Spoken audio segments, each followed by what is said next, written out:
Bienvenue dans ce récap tricot du mois de février. Je le poste un petit peu en retard parce que malheureusement j'ai perdu un de mes tricots. J'espérais pouvoir le retrouver pour tourner cette vidéo mais je l'ai pas trouvé, du coup on va tourner la vidéo sans mon projet, mais c'est pas grave, on va faire avec. On va commencer ce récap tricot par mes terminés. Pour ce mois de février, j'ai 3 projets que j'ai terminés. En premier, j'ai ces 2 bonnets, donc c'est exactement les mêmes. Ces 2 bonnets qui sont des hipster hats de petite knit que j'ai tricoté avec la Merino 120 de chez Lang Yarn en coloris 34 04 98. Elle est vraiment hyper agréable à tricoter et hyper bien je trouve pour faire ces petits bonnets qui sont du coup hyper extensibles, hyper flexibles et qui vont du coup à plein de têtes différentes. Et ça c'est du coup le bonnet avant d'être bloqué. Donc avant d'être bloqué il est quand même assez... c'est un tube. C'est un tube le truc, mais quand on va venir le bloquer, en fait, ça va venir lui donner un peu de largeur et lui donner une plus jolie forme de bonnet. Mais j'attends d'être avec la personne pour qui est ce bonnet avant de le bloquer, comme ça, il sera parfaitement à sa taille. Et donc voilà, j'ai pas fait de changement au niveau du patron, j'ai respecté exactement le patron de petite knit. J'ai juste fait la longueur peut-être un peu différente, ça dépend de ce que vous voulez comme rendu. Sinon, j'ai suivi le patron qui est très bien par ailleurs. C'est un patron assez basique. Après peut-être que vous pouvez trouver des patrons gratuits qui ressemblent à celui-là. Mais moi je l'avais déjà en stock donc je l'ai utilisé. Mais c'est vraiment un basique, hein, c'est des côtes de 2. Après tu fais une couronne, des diminutions et puis voilà quoi. Et le troisième projet, c'est le projet que je n'ai pas avec moi. J'ai tricoté la scarf numéro 1 de My Favorite Thing Knitwear. Donc c'est un foulard avec des petits détails en dentelle. Je le trouve vraiment trop cool. C'est un patron que j'avais déjà tricoté. Et cette fois-ci je l'ai tricoté avec la laine de chez Freya Laine, donc c'est une laine teinte à la main qui a des coloris du coup un peu vert, orangé et beige. C'est une laine que j'avais achetée au festival Knit It et que j'avais acheté en comptant tricoter ce foulard et donc je l'ai enfin tricoté, j'étais trop contente et il m'en reste pas mal comme vous voyez donc il faut que je trouve un autre projet à tricoter avec. Et pour faire le foulard j'avais ajouté aussi ce fil. C'est un fil de chez Fil d'Art, c'est le fil mohair soie lurex, 70% mohair, 26% soie et 4% polyester. Je sais pas si vous voyez mais en fait il y a des petites paillettes dorées dans la laine. Il est vraiment trop joli et ça rendait trop bien du coup pour faire mon foulard. Je vous mets le foulard ici, le rendu final, mais voilà je sais pas où il est. J'espère que je vais le retrouver. Je vais prier Saint-Antoine. Je dis ça parce que ma mamie elle me disait tout le temps ça quand je perdais les choses, de prier Saint-Antoine. On va faire ça tous ensemble et j'espère retrouver mon foulard. Voilà, pour mes projets terminés, j'ai 3 petits accessoires. Et ensuite, j'ai passé pas mal de temps au mois de février à tricoter mon projet qui est en cours, que je vais vous montrer à la fin de la vidéo. J'ai trop hâte de vous montrer ce que je suis en train de tricoter en ce moment. On va passer du coup à la rubrique un peu de sourire. En vrai, j'ai eu plein de moments trop bien en février, mais il a fallu que je fasse un choix. Et donc j'ai choisi de vous parler de mon week-end filage. En vrai, je vais vous faire un vlog de ce week-end, mais je vais vous expliquer là un peu en gros comment ça s'est passé. En fait, ce week-end filage, il est organisé par les Croisettes des Alpagas. C'est Christine qui tient un élevage d'alpagas et de lapins angora. Ça va faire 10 ans maintenant qu'elle a ses alpagas et qu'elle file sa laine. C'est une professionnelle et elle organise du coup des week-ends initiation au filage et rencontres avec les alpagas et les petits lapins. Le week-end il se passe sur du vendredi soir au dimanche après-midi et donc on a appris à filer au fuseau. Donc avec ce petit fuseau, j'ai filé une pelote que j'ai tricoté directement pour faire un petit échantillon pour voir comment ça rend. Malheureusement, j'ai oublié mon échantillon, ou peut-être que l'une de mes copines là, je ne sais pas, mais j'ai oublié mon échantillon donc je peux pas vous le montrer. Et ensuite on est passé sur les rouets. Ce qui est bien, c'est que Christine elle a plusieurs types de rouets, donc on a pu utiliser et tester plusieurs marques et plusieurs formats de rouets. Donc c'était hyper pertinent. Et en plus de ça, le fait d'avoir Christine c'est super chouette parce que elle nous a vraiment bien appris à comment utiliser le rouet. On a vraiment passé du temps à comprendre et à tester surtout parce qu'en fait c'est quelque chose qu'il faut tester. Pas avoir peur de ne pas y arriver au début parce que c'est pas quelque chose d'instinctif et d'évident. Mais on a réussi à faire des pelotes et c'est ça le plus important. Le samedi j'ai fait cette pelote. Donc elle est rose et rouille. Trop jolie. Elle est un peu épaisse comme vous voyez mais franchement j'étais quand même assez fière de moi. Et ensuite le dimanche matin on a continué à s'entraîner et donc j'ai fait cette pelote un peu plus colorée. Je me suis amusée à garder de la laine pour faire des mélanges de couleurs etc. Et on est aussi allé du coup voir ses alpagas, voir son élevage. Elle a 9 alpagas en ce moment. On les a promenés parce qu'il fallait les déplacer de champ. C'était vraiment trop bien. On était vraiment dans notre bulle à faire que des choses qu'on aimait. Et j'ai trop apprécié ce moment. Après on est rentré, on a vu que c'était la guerre et ça nous a un peu coupé, mais franchement, Je vous conseille vraiment. En tout cas, si vous souhaitez apprendre à filer, à profiter de la nature, etc., c'était trop chouette. Si vous voulez pouvoir profiter de ce week-end, allez suivre les Croisettes des Alpagas. Elle va réorganiser ce genre de week-end l'année prochaine. Donc n'hésitez pas à vous inscrire. C'est vraiment trop bien. Je sais pas si je l'ai dit, mais c'était à 1 heure et demie de Lyon, juste en dessous de Saint-Étienne. Donc voilà, c'était trop bien. Comme vous voyez, ça me redonne le sourire rien que d'en parler, donc on va passer ensuite aux autres projets. Je vous montre des projets DIY, etc. que j'ai pu faire. Ça s'est pas forcément passé au mois de février, c'est des choses que j'ai fait dans ma vie et que j'ai envie de vous montrer pour vous donner des idées. Et donc pour ce mois-ci, je vais vous montrer des chaises. J'ai acheté des chaises en bois basiques sur le Bon Coin, je crois que j'en ai eu pour 10 ou 20 euros les 5 chaises. Et ce que j'ai fait, c'est que pour pas garder ce truc un peu banal, je les ai peints. Et je trouve ça trop mignon.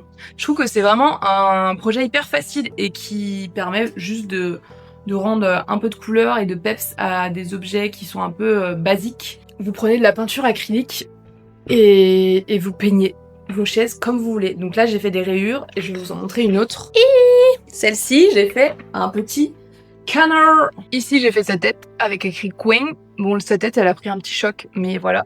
Et ici, j'ai fait ses fesses. Je crois qu'on voit pas bien ses pattes, mais il y a ses pattes en jaune. C'est des petites idées que je trouve hyper chouettes, hyper simples à réaliser et qui apportent juste un petit peu de peps dans vos vies. Si vous avez des chaises basiques, n'hésitez pas à mettre un petit coup de pinceau. Ensuite, pour le karma, en vrai, j'ai passé un super mois de février, mis à part que j'ai été malade. Rien de grave en vrai, j'ai même hésité à la mettre dans la rubrique karma, mais bon, je me suis dit que c'était le seul petit truc un peu pourri qui s'était passé. J'ai juste eu un gros rhume, une grippette ce mois-ci. J'ai été couchée pendant 2 jours et j'ai même pas tricoté pendant 2 jours. C'est à ce moment-là que je sais que je suis vraiment malade. J'avais même pas la force de tricoter, sachant que normalement je tricote tous les jours de ma vie. J'ai été couchée, ça m'a permis de quand même me reposer, remettre les pendules à zéro et repartir sur de bonnes bases, mais ça m'a quand même bien fatiguée. Après, rien de grave. En plus, j'ai même pas contaminé mon copain, donc ça, c'était positif.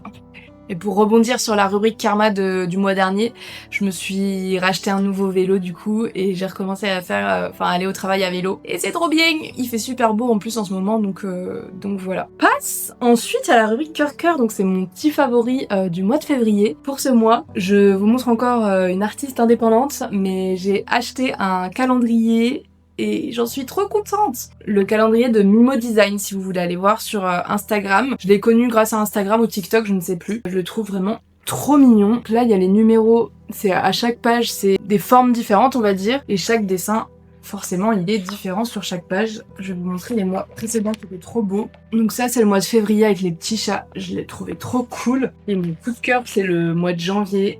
J'adore avec ce petit cheval. C'est trop beau. Novembre, magnifique. On va en faire un dernier. Magnifique. Voilà, je vous ai montré trop beau. Ça, c'est le mois d'août. Je suis fan. En plus de ça, j'ai acheté le calendrier sans en parler à mon copain parce que c'était un peu un achat pour moi entre guillemets. Et en fait, on s'est rendu compte qu'on n'avait pas de calendrier partagé et qu'on avait besoin de se noter quelque part nos activités, qu'est-ce qu'on faisait en commun, qu'est-ce qu'on faisait pas en commun, etc. Et au final, trop bien. J'ai acheté ce calendrier. Il a une place parfaite dans l'appartement et on se note tout ce qu'on fait chacun, soit ensemble, soit pas ensemble. Je me suis créé du coup un petit code pour les activités qu'on fait ensemble. J'ai mis un petit cœur. Pour les activités ou les déplacements que moi je fais toute seule, je mets une petite étoile. Et pour les activités ou déplacements que lui, il fait tout seul, je mets un petit rond, comme ça on n'est pas perdu, on sait qui fait quoi, quand, pourquoi, comment. Et voilà, ça nous va bien. Je vous montre ici où est-ce que je l'ai mis dans mon appartement. Je trouve qu'il a vraiment sa place. C'est trop joli. Je pense que ça va devenir ma nouvelle tradition de m'offrir un calendrier tous les ans d'une artiste.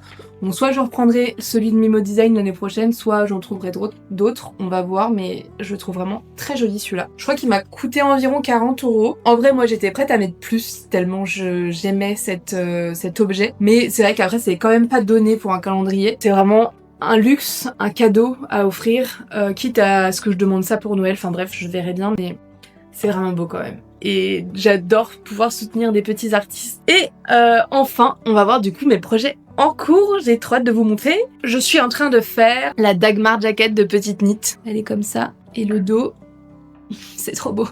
Donc comme vous voyez là, j'ai fini le corps avec les torsades. Il me reste plus qu'à faire le bord en côte 1-1. Donc j'en suis rendue à là. Je suis trop contente. Ça va faire presque un mois que je travaille dessus quand même. Et il est vraiment trop cool, je suis trop contente. J'avais trop envie, comme je vous disais en début d'année, de faire un projet avec les torsades pour apprendre à faire des torsades. J'adore faire des torsades, je pense que ça va vraiment être mon truc en tricot de faire des projets avec des textures, etc. Je préfère 1000 fois ça à faire des colorwork. Et j'ai tellement aimé apprendre à faire des torsades que je vous en ai fait un tuto. Je fais mes torsades sans troisième aiguille à torsade, donc uniquement avec les 2 aiguilles avec lesquelles je tricote. Je vous ai fait un tuto pour vous montrer comment je faisais les 3 types de torsades qui sont demandés dans le patron de la Dagmar Jacket. Cette Dagmar Jacket, je la tricote avec 2 fils, donc c'est les fils qui sont recommandés sur Ravelry, je crois. C'est pas directement dans le patron, mais ils sont notés sur Ravelry. C'est la Peer Gynt. J'avais vraiment trop envie de tester cette laine. C'est un peu l'une des raisons de pourquoi j'ai choisi ce patron, parce qu'il était compatible avec cette laine. C'est la Peer Gynt de Sandnes Garn en coloris Dark Brown Tweed. Comme vous voyez, il est un peu tacheté de blanc et de crème, et je le tricote avec la